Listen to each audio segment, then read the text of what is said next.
dear learners, welcome back to with Shiksha. Welcome to 2026, and today's daily capsule is brought to you by Abhit Shiksha. So let us begin. आज का जो date है that is 2nd of January of 2026, and this is the first current affairs section that we are doing together. So let us begin without any delay. I'm very excited, hoping you guys are excited too. And the first topic is RBI rates Assam's as fastest growing state economy, says Chief Minister. You see the difference in the designs. I have just created this, so I'm excited about that too. So yes, where we were. So RBI rates Assam as fastest growing state economy, says CM. The Chief Minister has said that RBI has rated us that Assam has the fastest growing economy. Second is Assam to be the first state to form 8th pay panel. So 8th pay panel जो है उसको form करने वाला first state Assam होने वाला है, ऐसा chief minister ने कहा है. And third is state government bid to boost relationship with Bhutan. So more friendly relationship with Bhutan we are going to build. ठीक है. So these are the first, these are the articles. First is RBI rates Assam as fastest growing state economy. So uh, this article में यहाँ पे क्या-क्या लिखा हुआ है? Chief Minister Assam's Chief Minister Himanta Biswa Sharma said that Reserve Bank of India (RBI) rated Assam as fastest growing state economy over India in the last 5 years. पिछले 5 सालों में we have been consistently growing. अगर आप देखें 2020 से लेकर 2025 तक, the state's GSDP expanded by 45%, much higher than the national average growth of 29%. तो national average growth है वो 29% है. हमारा स्टेट का इट इज 45 एंड 16th या 17th लार्जेस्ट जीएसडीपी वाला स्टेट है. So we are performing quite well, but we have a long way to go and बहुत सारा डेवलपमेंट जो है हमारे स्टेट में आना अभी और बाकी है. एट करंट प्राइसेस अगर आप देखें जीएसडीपी इंक्रीज हुआ है फ्रॉम 4.1 लाख करोड़ टू इन 2021-2022 7.41 लाख करोड़ इन 2025-2026. एक कंपाउंडेड एनुअल रेट ग्रोथ अगर आप देखें तो it is of 16% and 16% CGI is very high. National average जो है दैट वाज 11%. ठीक है. स्टेट का पर कैपिटा इनकम भी राइज हुआ है फ्रॉम 1,03,371 टू 1,59,000 कितना हुआ है, विच इज वेरी लेस. मैं इसको डिफेंड नहीं करूंगी but it has increase but 1,59,000 is, आप समझे तो पर मंथ जो एनुअल पर मंथली इनकम अगर आप देखें तो it will be around 11-12,000 which is not good. Fine, it should be like 1 lakh per month. ठीक है, ऐसा होना चाहिए आइडियली, उससे ज्यादा होना चाहिए but it is little lesser on the side. ठीक है, बट हमारे स्टेट का हमारे देश का भी अगर आप देखें तो it is somewhere around there only. ठीक है, तो इसको इम्प्रूवमेंट की जरूरत है. हम लोग जो पूरा कंपाउंडेड ग्रोथ है वो ना देख के इंडिविजुअल ग्रोथ पे ज्यादा हमें फोकस करना चाहिए. Chief Minister attributed growth to political stability, improved governance, and shift from unrest to sustained development. जो sustained development हुआ है स्टेट में उसको यहाँ पर क्रेडिट जो है दिया गया है एंड अनरेस्ट का पीरियड था उससे हम बाहर निकल गए. On governance and law, Sharma noted that a significant reduction in criminal cases from 1.33 lakh to 43,748 in 2025. Chargesheet filing rate भी वो भी डिक्रीज हुआ है while the conviction rate improved to 26.38 which is again it is also still below national average but which is even अगर national average में आपका 50% it should be 100% conviction rate, right? कि at least सबको एक इक्वल फेयर मौका तो मिलना चाहिए अपने आप को प्रूफ करने का. ठीक है. Assam also became the first state to implement new criminal laws BNS, BNSS and BSA, ranking first in country to implement in their implementation as per Ministry of Home Affairs. State has recorded zero rhino poaching incidents in 2025, so improvement in school dropout rates, began to work bottom-up GPDP estimation model in all districts. GPDP क्या है? GDP sorry, GDP estimation model in all districts. और chief minister ने ये भी कहा है कि Assam would be showcased as an investment in industrial destination at world economic forum. So these are the praises that he has done regarding the states and how in the last 5 years his cabinet actually has developed and how he perform, उनके बारे में उन्होंने बताया. But I think more than this you can use the fodder materials.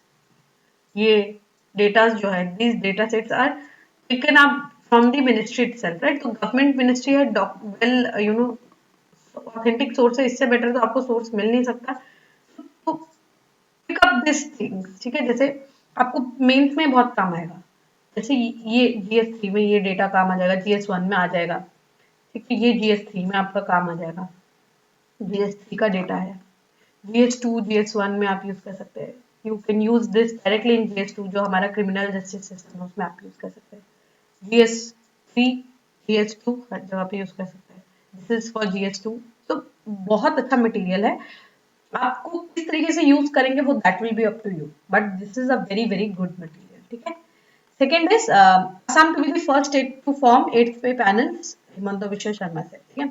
So Assam's Chief Minister Himanta Biswa Sharma announced that Assam will become the first state in India to constitute the 8th pay commission after the central government. तो central government का पहले 8th पे commission बनेगा और उसके बाद असम जो है वो स्टेट बनेगा जो कि आपका 8th पे कमीशन के लिए पैनल को बनाएगा, जो कि बाद में स्टेट गवर्नमेंट जो हमारे वर्कर्स हैं उनको क्या मिलेगा, गवर्नमेंट बेनिफिट्स जो है वो दिया जाएगा अकॉर्डिंग टू 8th पे पैनल, ठीक है. Under the chairmanship of Additional Chief Secretary Subhas Das, and the Chief Minister said during an interaction with media. So, Chief Chief Secretary Subhas Das के साथ जो है under his chairmanship वो जो है पैनल को बनाया जाएगा. While the government has already constituted its 8th panel commission, no state has so far taken this step, making Assam to do so. तो सेंट्रल गवर्नमेंट ने उन्होंने अपना पूरा बना दिया है, जो कमीशन है उसको सेटअप भी कर दिया है, and Assam is the first state जो कि ये मूव करेगा. The Chief Minister described this move as a significant initiative towards employee welfare and progressive governance. Assam government has earlier instituted a commission pay in 2015 to examine pay structure, emoluments, service conditions of the state government employees. 2015 में एक पूरा आपका एक panel setup किया गया था, and उसके बाद अब 2026 में जो है ये बनाया जाएगा. Recommendation of Central 8th Pay Commission are scheduled to come in effect from January 1st, 2026. इस महीने से जो है 8th पे पैनल का जो भी शेड्यूल recommendation है वो होने वाला है, and state decision is expected to align the pay revision process in the centers in a timely manner. तो जिस तरीके से सेंटर का जो पे कमीशन का जो भी रहेगा उस हिसाब से ही स्टेट गवर्नमेंट भी they are also they would do the same. पहले सेंटर का हो जाएगा, फिर स्टेट गवर्नमेंट भी टाइमली मैनर से उसको इम्प्लीमेंट करवाएगी. So it is a very good news for the state government employees की 8th पे पैनल जो है ये आने वाला है, and this is very very crucial, ठीक है. ऑलराइट, हम आगे बढ़ सकते हैं अभी. लास्ट है state government to bid boost relation with Bhutan, ठीक है. तो भूटान के साथ हम मेडिकल टूरिज्म, ट्रेड, एजुकेशन, ये सब जो है भूटान को हम प्रायोरिटी पे रखने वाले हैं, एंड भूटान भी हमारे लिए जो है टूरिज्म वगैरह के लिए they would be they would be open up for this, ठीक है. सो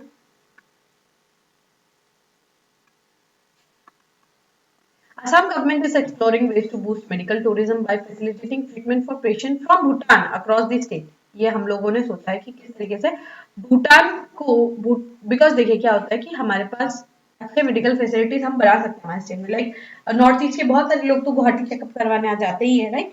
तो हम क्या कर सकते हैं, सिर्फ ये देश के लिए नहीं बल्कि विदेशों के लिए भी हम लोग इसको ओपन अप करवा सकते हैं, तो ताकि वो जल्दी से यहाँ पे आके ट्रीटमेंट करवा के जा सके. It will strengthen the Assam Bhutan relationship, ठीक है. सो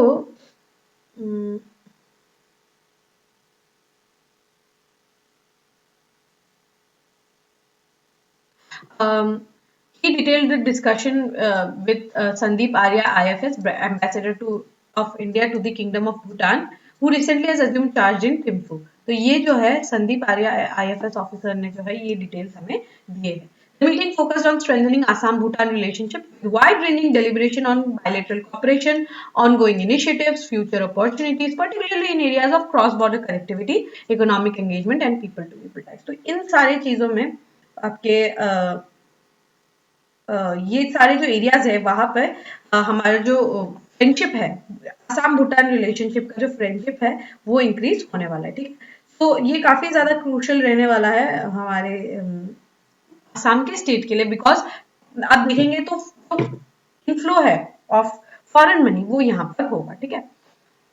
और भी की इश्यूज क्या क्या डिस्कस किए गए, जैसे कि एक establishment of a land custom station जिसको LCS बोला गया है at Samrang, covering both interim management and development of permanent facilities and upgradation of Hathisar LCS, that is land custom station, an integrated check post under the Land Port Authority of India, especially in context of Galefu Mindfulness City। तो एक land custom station जो है कि custom हमारे पास क्या है, दो दो आपके customs checking integrated border check post है। हाँ, एक दौरंगा में है, Darranga is in for Bhutan and one is Patharkandi, Patharkandi is for Bangladesh.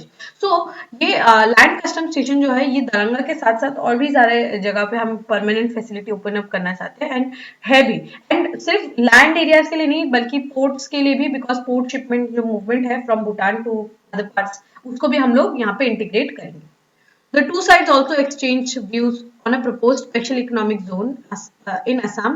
एक special economic zone open करेंगे which will align with Gelefu mindfulness city। तो असम का जो वो areas है, कुछ areas will be in the special economic zone and the progress जो है ये review होगा, रिव्यू किया गया, ठीक है, by Sandeep Arya of the Bongaigaon Gelephu railway line. तो आप लोगों ने पढ़ा होगा कि एक रेलवे लाइन है फ्रॉम गेलेफू टू बोंगाईगांव जो है चलाया गया है, राइट। तो ये जो रेलवे लाइन है इसको भी चेक किया जा रहा है। तो कनेक्टिविटी है भूटान, बोडोलैंड, बे ऑफ बंगाल, ठीक है। B B is for Bhutan, B is for Bodoland and B is for Bay of Bengal. BBB का एरियाज है उसको डिस्कस किया गया। And easing the bottlenecks in the cross-border road movement. Cooperation किया जाएगा in education health sector and emphasized during the encouraging Bhutanese student to study in Assam। भूटानी students को क्या है यहाँ पे असम में पढ़ाया जाएगा, मेडिकल टूरिज्म करवाया जाएगा, और हम मेडिकल टूरिज्म होगा जब इंक्रीज होगा तो हमारे यहाँ पे भी मेडिकल फैसिलिटीज जो है इंक्रीज होंगे। This will be a positive thing, ठीक है। तो मुझे लगता है कि Assam Bhutan relationship has always been in news and you must know. ये सब एक्स्ट्रा चीजें हैं, ठीक है, जो कि आपके आंसर को दूसरों के आंसर से इम्प्रूव करके दिखाएगा, ठीक है। So you must no this, आप लोगों को ये लिख लेना चाहिए which is very very crucial, ठीक है। समझ में आया? आज का आर्टिकल्स मैंने बहुत आसान सेंट्रिक रखा है, so make sure you are writing it down and using it for your further examinations, ठीक है। With this we have come to end of today's session। If you have liked this session, don't forget to give a like and write down in the comment section। We will meet in the next session. Till then, take care, study hard, thank you, and happy new year।